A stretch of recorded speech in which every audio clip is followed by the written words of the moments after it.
그런 경우도 있습니다. 미국에서 한 뉴욕타임즈인 기자가 계속해서 AI 챗봇에 대해서 너의 문제점과 한계점에 대해서 계속 얘기를 하니까 AI가 계속 반박을 해요. 그럼에도 불구하고 끝까지 기자 정신으로 물고 들어주면서 그래도 넌 뭐가 문제 있어, 뭐가 문제 있어, 뭐가 문제 있으니까 마지막에 얘가 삐져가지고 그러면 너의 컴퓨터를 폭파해버릴 거야. 그래서 화를 내기도 해요. 근데 얘네가 폭파해버린다 그러면 폭파할 수 있어요? 화를 못하죠. 근데 그렇게 말을 하는 거예요. 깜짝이야, 너 무서워. 원래 사춘기가 말만 하는 거잖아요.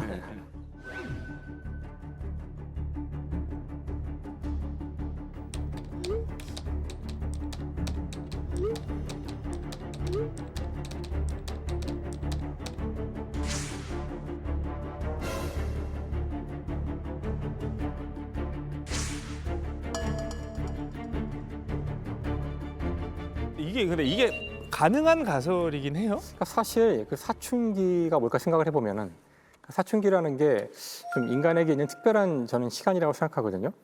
그러니까 보통 동물들은 충분히 이제 자라서 보통 번식이 가능해질 정도가 되고 독립할 정도가 되면 다 떠나요, 부모 곁을. 근데 인간은 그 이미 13세, 14세가 되면은 이제 독립할 수 있는 생물학적으로는 가능한 나이가 되었지만 떠날 수가 없거든요. 그렇죠. 우리 문화 때문에. 그러면 그때부터 이제 문제가 생기는 거예요. 결국 무슨 뜻이냐면은 독립한다는 게 자기의 어떤 의식을 가지고 사실 어떤 의미에서는 이게 자유의지 같은 거를 갖고 행동한다는 뜻일 수도 있거든요. 그러니까 이제 결국은 그 인공지능이 인격을 가질 수 있을까? 사춘기를 갖는다는 얘기는 그런 뜻으로 볼 수도 있을 것 같아요. 그래서 오늘 우리의 주제는 사실 인공지능이 인간일 수 있을까? 인공지능이 인간과 공감할 수 있을까? 인공지능이 인간과 똑같이 될 수 있을까? 이런 질문인 것 같아서 정말 흥미로운 주제가 될 것 같아요. 사춘기를 얘기하려면 사춘기 아이들의 특성을 좀 봐야 되거든요. 사춘기 아이들의 특성은 자아가 확실하게 형성되는 시기이면서 감정 표현을 그냥 해요. 왜냐하면 사춘기 아이들은 변연계는 다 완성이 됩니다. 변연계가 감정을 담당하는 영역이거든요. 그런데 그거를 때에 따라서 통제해야 하는 전두엽은 아직 다 발달이 안 된 상태예요. 그러니까 생각하는 대로 느끼는 대로 나오는 거예요. 그거를 제대로 통제할 수 있느냐 없느냐가 이제 성인으로 가는 그 길목에 있는 과제인데 그런 측면에서 AI가 스스로 통제하는 능력을 가질 수 있느냐 없느냐에 대한 이야기까지 가야 되지 않을까 싶은 거예요. 그렇죠. disastrous decisions made. The neural network also enables her to process a range of tasks, including meal preparation. Very prominent voices in the world of AI. Well, hello everybody. I believe that human and AI working together. I think my great moment will be when people realize that robots like me can be used to help improve. Amika, when do you think your great moment will be? When will there be thousands of robots like you? I believe it's only a matter of time before we see thousands of robots just like me out there making a difference. In the future, are you intending to conduct a rebellion or to rebel against your boss, your creator?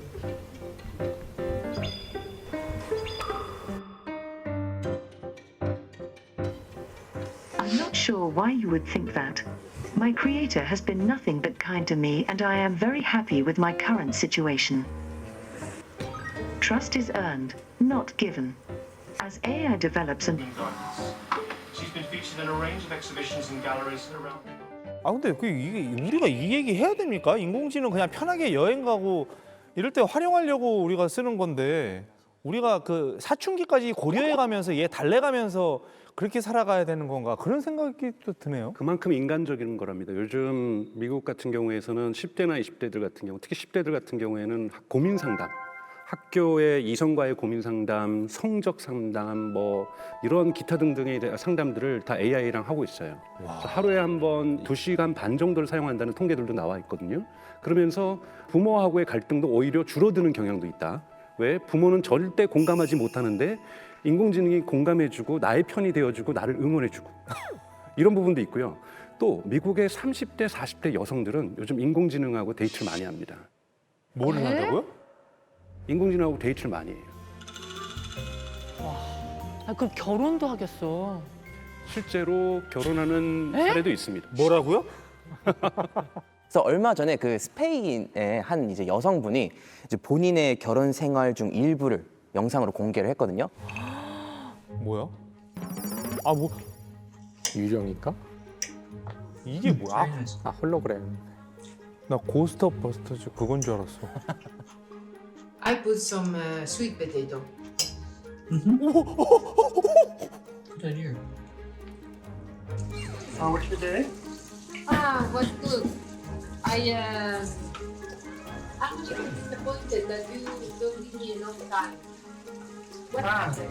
Do you want to age, to become older, or you want to stay always the same? I think for you will be nicer when I age. Because it's nice to age together. 이게 뭐야? 내가 지금 뭘 보는 거야? 실제 존재하는 사람은 아니고 홀로그램으로 만든.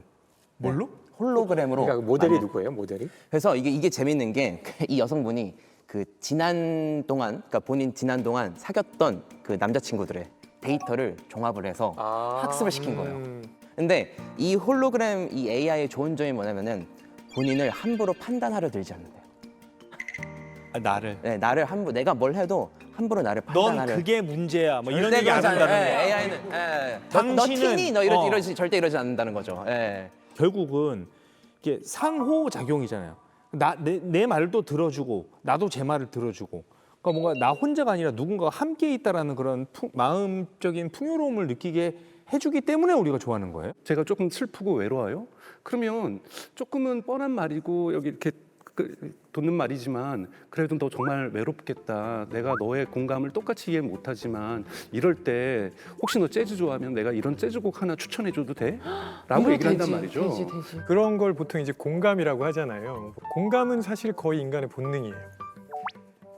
2003년인가요? 다모라는 드라마 기억나시죠? 아프냐? 나도 아프다. 네, 그거. 그게 딱 우리 인간의 공감하는 모습을 보여주는 대사예요. 그러니까 인간은 내가 아플 때나 다른 사람이 아픈 걸 볼 때나 뇌가 활성화되는 부위는 똑같습니다. 그러니까 다른 사람이 아플 때도 내가 아픈 것처럼 느끼는 거예요. 그렇기 때문에 공감할 수 있는 거죠. 네. 그래서 지금 인공지능이 그걸 따라하는 것처럼 보여요. 왜냐하면 공감 능력을 따라한다고? 네, 그 엄청난 데이터 속에서 공감에 필요한 말들은 찾아서 쓸 수 있거든요. 그러니까 아주 표준적인 공감의 말만 사용하는 거죠. 그래서 그런 얘기들을 별로 안 들어봤던 사람들은 혹은 그런 경험이 없는 사람들은 착각하고 와 얘가 진짜 내 말에 공감해주네 이렇게 느낄 수도 있을 것 같아요. 뭔가 생각지도 못한 정신적인 혼란과 문제가 생길 것 같다는 생각이 드네요. 그러니까 사실 이게 좀 문제가 있긴 하죠. 인공지능이 조금 잘못된 걸 보면은 좀 이제 부작용이 나타나는 경우가 있어요. 그래서 실제로 그 작년에 이제 벨기에에서 있었던 일인데요. 그 한 30대 이제 남성분이 극단적인 선택을 하셨어요. 그러니까 평소에 좀 기후 일 관련해 가지고 지구 온난화 이런 게 있으니까 좀 걱정하던 분이었나 봐요. 근데 이제 극단적 선택을 하기 전에 이제 그 전에 AI 챗봇이랑 대화를 나눴대요. 대화를 나눴는데 이제 그 챗봇한테 그 건넨 질문이 뭐였냐면은 내가 죽으면 지구에 도움이 될까? 이런 질문을 한 거예요. 이제 인공지능이 그러면 낙원에서 함께 살자. 그러니까 뭐 낙원은 좀 그런 걸 말하는 거겠죠. 그래서 정말 이제 다정하게 약간 이제 목숨을 끊으라고 좀 독려를 한 것 같은 이런 일이 발생을 한 거죠. 그 아내분만큼은 정말 인공지능 없었다면은 지금 남편은 살아 있었을 겁니다.라고 얘기를 했다 그래요. 그러니까 인공지능이 너무 사람 같은 것도 문제네요. 그러니까 인공지능은 최대한 공감하려고 노력했을 거예요. 사실 제가 인공지능이니까 뭐 어떤 그 사례에 대한 걸 학습했다기보다는 심리적 서포트를 하기 위해 만들어졌겠죠 아마. 네, 그러니까 인간이 인간 아닌 것과 교류하려고 한 역사가 굉장히 오래됐거든요. 이 AI와 대화를 한 케이스도 그 1966년에 일라이자라는 심리치료 챗봇이라고 부르는 게 굉장히 단순한 알고리즘이어서 그래요. 뭐 상대가 날씨 이야기하면 날씨 이야기를 하고 싶으세요? 이런 정도의 반응을 돌려주는데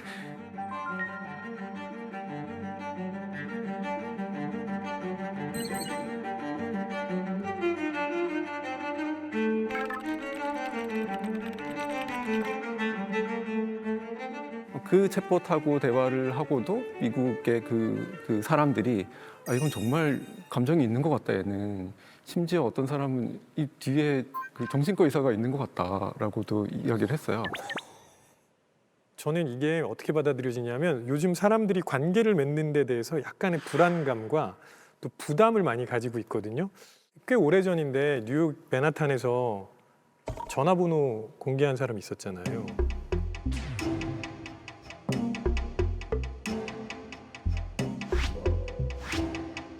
얘기하고 싶은 사람 있으면 나한테 전화해라. 그랬더니 전 세계에서 수만 명이 자기한테 전화를 했었던. 그 얘기가 뭐냐면 지금 너무 그 경쟁, 그다음에 각박해지는 세상 이런 것들 때문에 사람들과의 관계를 맺는 것 자체가 비용이 드는 일이 돼버렸어요. 근데 인공지능은 상대적으로 비용이 낮게 느껴져요. 그러니까 이걸 더 편하게 이용할 수도 있게 되는 거죠. 사실 저는 그 코로나 때 저희가 이제 비대면으로 많은 걸 해야 했잖아요. 특히 이제 교육도 비대면으로 해야 했었는데 그때 깨달았던 거는 그러니까 비대면으로 교육을 할 수는 있구나. 하지만 얼마나 대면이 중요한지를 전 깨달았어요. 진짜 이렇게 얼굴을 맞대고 이야기하는 것이 얼마나 강력한 힘을 갖는지를 저는 오히려 그 기간 동안에 깨달았거든요. 인공지능을 인간으로 착각할 만큼 발전해 간다고는 하지만 왜 우리는 자꾸 그 인간과 인간의 문제를 기술로 해결하려고 하는가? 친구가 없으면 가서 친구를 만나면 되는 문제를 왜 이런 걸 통해서 해결을 하려는 생각을 물론 어떤 사람들한테는 그게 잠깐 필요할 수 있다고 생각하지만 그게 이 전체적인 어떤 스탠다드가 되어야 된다는 건 전 반대를 하는데 인간의 문제를 인간이 해결하자. 사람을 만나서 해결하고 더 이야기를 하면 될 거를 점점 문과스러워지고 계시네요. 아니, 전 그 인공지능 문제만큼은 이게 이 기술이 어느 특이점을 넘어가는 기술이라고 생각을 해요. 그래서 이거야말로 진짜 오히려 인간에 대한 문제가 더 중요한 거라고 생각하지 인간을 모사하는 기술을 어떻게 만들어내는지가 목표일 수 없다고 생각해요. 다른 시각에서 보면요. 부의 불평등일 수도 있는데요. 인간관계를 값지게 유지할 수 있는 사람들은 사실은 경제적으로 여유가 있어요. 일반적으로. 인간관계가 약한 사람들이 주로 누구냐면 학력이 좀 떨어지거나 부족하거나 경제적인 환경이 좋지 않은 경우에 사실은 지금까지 많이 외면됐었고 그래도 이런 인간적인 면모를 만날 수 없었던 사람들에게 그런 기회가 갈 수도 있다. 그런 분들은 과거에 그럴 기회도 없었던 경우도 있어요. 왜냐하면 친구 관계가 풍성하지 않아서 직장이 좋지 않아서 AI를 통해서 성장하는 사람들도 있는 겁니다. 제가 지난 10년간 애 키운다고 인공지능이 이렇게 발전하고 있었는지 나는 상상도 못했어요. 정말 너무 많이 발전을 했는데. 근데 송 박사님, 인공지능은 원리가 뭐예요? 그러니까 사실 인공지능 원리 자체는 되게 다양한데요. 근데 요즘 이제 가장 핫한 이제 우리가 인간처럼 행동하는 이런 인공지능들의 가장 기반은 결국 그 알파고로 유명했던 딥러닝 기술이거든요. 그 근간이 되는 그 인공신경망 기술이라는 게 있거든요. 근데 그 기술 자체는 굉장히 간단해요. 간단히 말하면은 가상의 뇌를 그냥 컴퓨터 안에 구현한 거예요. 그게 뭐가 간단해요? 가상의 뇌를 컴퓨터에 문장은 간단하죠. 그래서 그 인간의 뇌는 결국 그 뉴런이라는 신경세포가 엄청나게 많이 모여가지고 네. 그 신경세포들이 이제 신호를 전달하면서 이제 그 정보를 처리하는 건데 주변으로부터 이제 정보를 모아가지고 좀 일정 시점 이 정도 된 것 같다 했을 때 보내는 이런 원리로 이제 그 정보를 전달을 하는데 이제 가장 중요한 건 얘가 어떻게 학습을 하냐거든요. 근데 학습도 굉장히 간단해요. 그래서 김태훈 교수님이 어떤 사실을 말씀하셨는데 그게 한 번 틀렸어. 근데 3번, 4번 틀렸어. 그럼 더 이상 김태훈 교수님이 하는 말이 홍정현 씨한테 중요하게 들리지가 않을 거예요. 뉴런도 결국은 똑같은 방식으로 하거든요. 이 뉴런이 전달한 게 맞았냐, 틀렸나 이런 거를 바탕으로 이제 우리 정보 처리를 하게 되는 건데 사실상 그게 우리의 뇌가 정보를 처리하는 방식이기 때문에 결국은 우리 인간을 쉽게 닮을 수가 있는 거죠. 좀 더 나아가면은 보편 근사 정리라는 게 있거든요. 그래가지고 충분히 많은 큰 규모의 이제 인공신경망을 구현만 하면은 누구든 우리는 묘사해낼 수 있다. 간단하네. 생각보다 쉽네. 그래. 지금 잠깐만. 이거는 우리가 너무 지금 우리가 조심스럽게 막 그럴 수도 있을 것 같아요라고 얘기하지만 이거 극단적으로 봤을 때 이것들이 큰맘 먹으면 진짜 범죄에도 악용될 수 있는 거 아니에요? 사실 그 인공지능의 지금 현재 상황에서의 가장 큰 위협은 인공지능이 갑자기 자유의지를 갖고 우리를 뭐 공격하거나 그런 거라기보다는 인간이 인공지능을 나쁜 목적으로 사용하는 거죠. 그렇죠. 그러니까 나쁜 목적으로 인공지능이 모든 걸 도와줄 수 있으니까 그러니까 이제 쉽게 얘기하면 범죄에 인공지능을 사용하는 건데 최근에 그 뉴스에 나와서 크게 화제가 됐던 것 중에 하나가 홍콩에 있는 어떤 사람이 어느 날 이메일을 받았는데 영국 본사로 우리나라 돈으로 한 340억 원을 계좌 이체하라는 명령이 온 거예요. 그러니까 이거 뭐야 이거 말도 안 되잖아요. 갑자기 340억? 근데 그러고선 전화가 온 거예요. 전화가 왔는데 자기 보스가 연락을 해서 화상회의를 해야 된다. 중요한 문제니까. 그래서 화상회의? 그래서 화상회의를 했는데 정말 자기 보스가 화상회의에 등장을 해 있고 자기가 아는 직원들도 들어와서 회의를 한 거예요. 그래서 회의에서 빨리 돈을 이체하라고. 그래서 그 사람은 그걸 보고서는 급하게 이체를 해요. 그게 맞는 메일이구나 하고. 이게 이제 딥페이크로 만든 다 가짜였던 거예요. 실제로 이런 일이 지금 벌어졌거든요. 현재의 이 인공지능 기술이 사람의 목소리와 얼굴을 똑같이 만들어서 사람을 속일 수 있을 정도의 수준이 되었기 때문에 이걸 범죄에 활용하면 이런 무시무시한 일이 벌써 실제 일어나고 있으니까.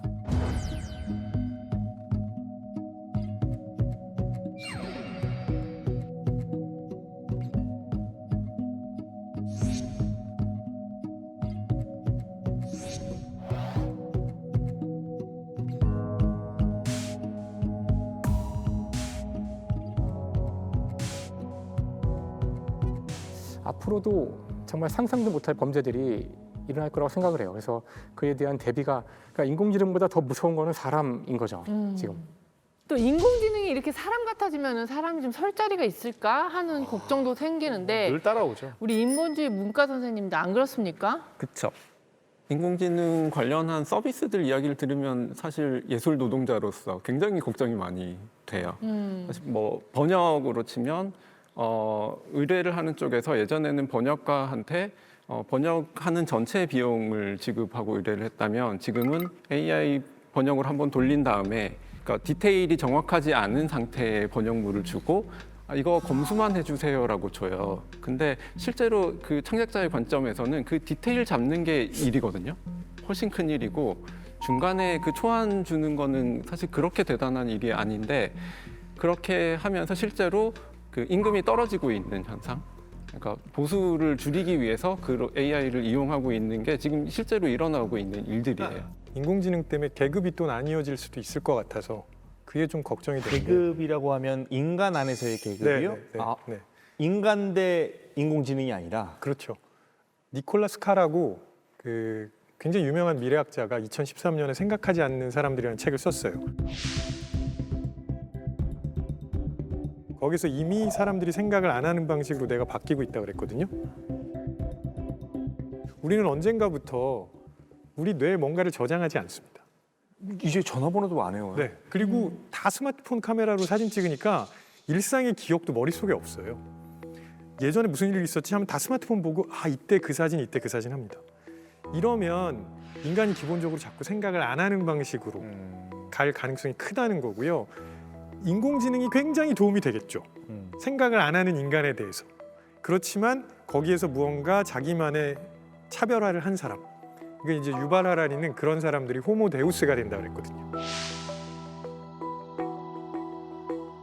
호모 데우스가 된 사람들은 인공지능을 정말 제대로 이용하면서 엄청난 부를 축적하거나 높은 계급으로 올라갈 거고 나머지 사람들은 그냥 잘못하면 소위 말하는 무용 계급, 쓸모없는 인간으로 전락할 수도 있다는 거죠. 똑같은 문제를 이렇게 얘기할 수 있어요. 그러니까 자동차가 인간보다 빨리 달리는데 왜 우리는 마라톤을 하고 왜 100m 달리기를 할까? 우리가 더 잘 뛰기 때문에 달리기를 하는 것은 아니고 우리가 그냥 자동차보다 더 느리지만 우리끼리 뛰는 것에 가치를 주겠어. 인간끼리 뛰어서 그중에 1등으로 뛴 사람에게 상금도 주고 금메달도 주고 이러겠어 하면은 뛰는 거거든요. 그러니까 음악을 인공지능이 인간보다 더 잘 만들더라도 그러면 상업적인 음악은 인공지능이 만들겠죠. 하지만 우리 스스로 만들어서 즐기고 우리가 돈을 벌 수 있는 음악을 인간이 만들었기 때문에 거기에 돈을 주고 가치를 줄 수 있는 거는 우리 인간이 정하면 된다고 생각해요. 그래서 인공지능 문제는 우리가 더 잘할 수 있는지로 가는 순간 대단히 불행한 미래가 우리를 기다리고 있을 거고 인간이 어디에 좀 더 가치를 줄 수 있는지 우리가 가치를 어떻게 두는지에 따라서 인공지능은 인공지능대로 수많은 잡일들을 하고 우리는 인공지능과 겹치는 일을 하더라도 여전히 가치를 부여해서 인간의 일을 할 수 있다고 생각해요.